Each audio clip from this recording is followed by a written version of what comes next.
One of the things that we saw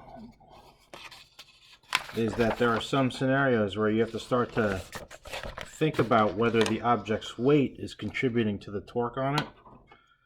Now, the simplest example of that is if you do have your meter stick, but what if you forced it to pivot, let's say right here, at the 25 centimeter mark.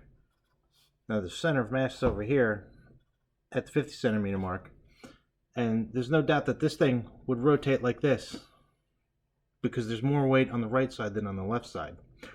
So you have this vector here. Let's call the mass of the meter stick 1/2 kilogram, and you got this vector pointed straight down here. Here's the force of gravity here.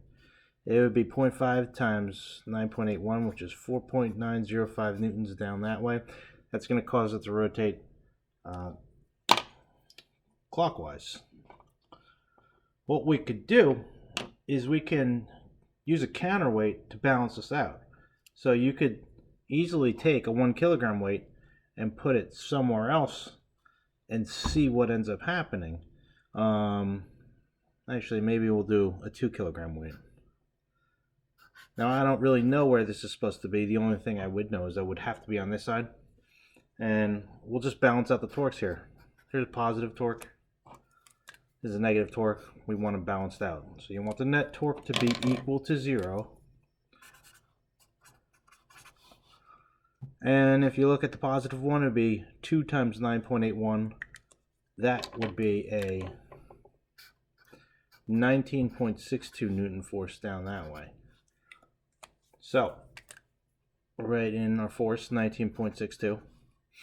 And how far away are we? You know what? I don't know. Let's just call it R. You got your negative torque as well from the weight of the meter stick. Now, the one thing I do know is that this is the 50 centimeter mark right here. There's the 25 centimeter mark right here. So we are 25 centimeters away from our pivot point. So I'm going to make it 0.25 away. And this ends up being a pretty easy problem to solve. And we'll find out exactly how far away that weight would have to be placed in order to balance out the meter stick.